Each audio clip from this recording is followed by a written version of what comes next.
Hey guys, it's KlaireeBerry and I'm back with another video. I wanted to come in and share with you guys a little bit some of the deeper shadow work and inner child healing that I've been doing.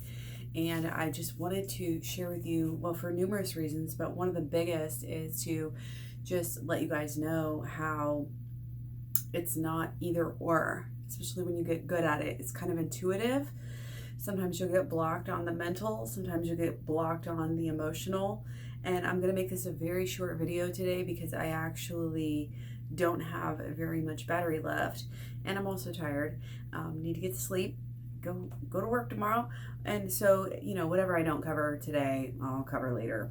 But I just want you to realize that the shadow work and the inner child healing. So the main differences between the two is the shadow work is really the switching, the flipping the switch. You kind of more on the mental side are going to say, you know what, we're going to flip this around and see it in another way. We flip things on their opposites. We say, oh, well, they're doing this. Well, how am I doing this? And then you flip it again.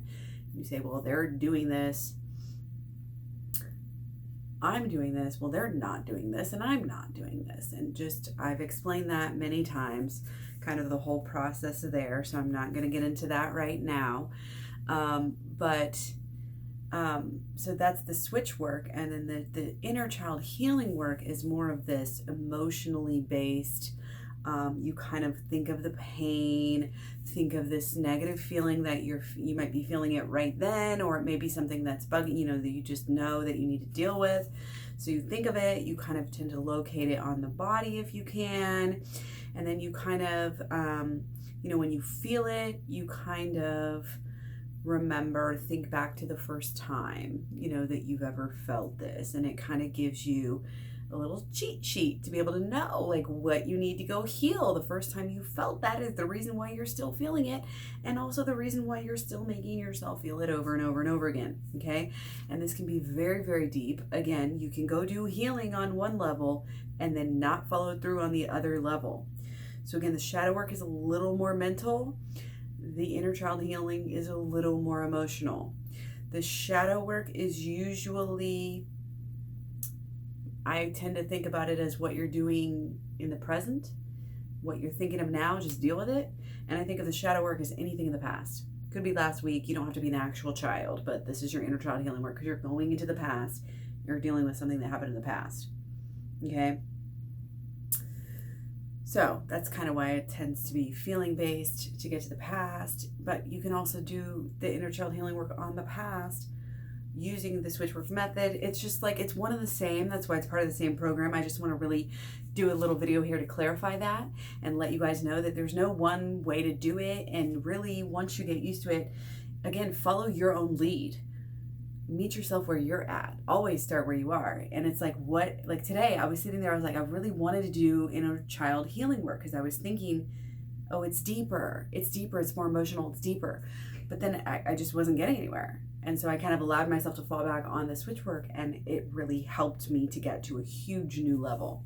Okay, so it's not like one's really only fully emotional, one's fully mental. It's like you can go back and forth between the two. You can use them both together, kind of all at once. It's just a really good idea to kind of get into this. And like I said before, I think in the last video, a lot of it can boil down to just loving yourself, knowing what you deserve, loving yourself enough to open up those pathways to know that you deserve A, B, C, D, E, F, G. You deserve to profess your love to each other, which is the law of attraction. It's a manifestation. Profess. You're not just saying it, you're acting it out, you're doing it with your actions and your mind and your words and your body and everything. Okay? So, gotta switch it up. You know what I mean? So what happened is, like I said, I was out on a walk. I do all the stuff on my walks. I don't know if you guys do that. Let me know if you do. A lot of the healing work just comes during walks, and I just can't even. If somebody was really spying on me hardcore, like they would be like, she cries all the time on her walks. What is wrong with her? But it's healing, and I love it. Wouldn't trade it for the world. Healing in so many different ways. But so I came back. I wasn't, like I said, I wasn't getting anywhere with the inner child healing work. I was trying to say, open, how do I feel? I was like, I don't know when I first felt this feeling. So what can I do? And then I kind of settled into the inner child healing work.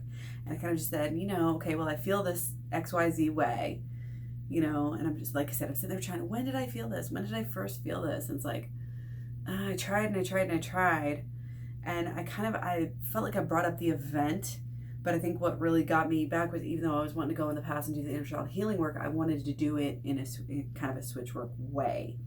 So I was like, I just feel, and I know that one of the things that I've felt lately with my partner, with my kids, all three of the absolute most closest people to me in this world, the three men, it's that they're all making me feel a certain type of way. They're all making me feel basically unloved.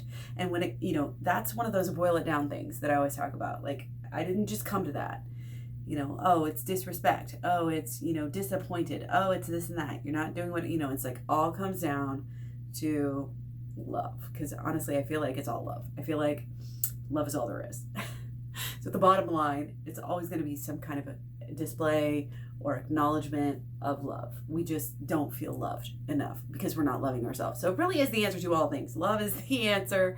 It's so cliche, but it makes sense here. So let's go with that, okay? And I just wanted to talk about, hopefully I have enough time left here, or juice, but and if not, like I said, I'll make a whole new video on it, but it's the trauma that was brought up. It is the trauma. I've been doing the deeper, I say, who knows which one's deeper. Inner child. I did the inner child healing with it. I had previously done the shadow work about it. And it's like, I kind of always keep getting to the point, like over and over, where I'm like, oh, I'm good. I'm good on that. Like, I've done all the healing I need to do on that situation that happened in the past. And it's like, no, you haven't. You're not right. You're wrong. This trauma, and I made a little graph here just to kind of help you guys here kind of understand and kind of see. Really, I think this is all the part we need. So you have the trauma that happens, right? So your trauma has a beginning, a middle, and an end, okay?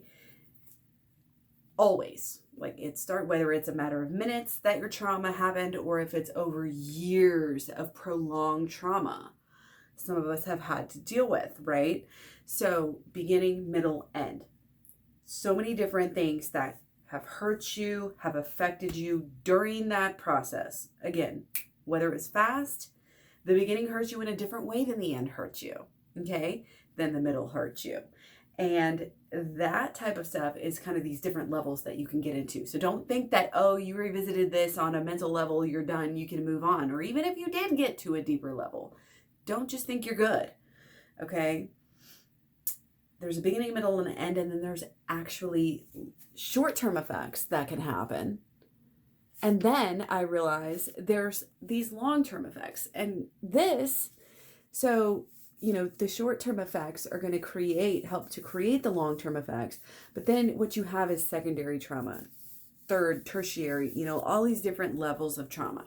So like the first trauma, made you this way and affected you in this way, and it really affected you. And then, well, you actually, a lot of times we allow ourselves to get in situations where we're causing, these subsequent traumas to ourselves. And it's really sucks because that becomes the cycle, here, and you're just getting deeper and deeper, and it all started here. But you're so caught up here and caught up on this stuff, remembering, consciously this stuff, that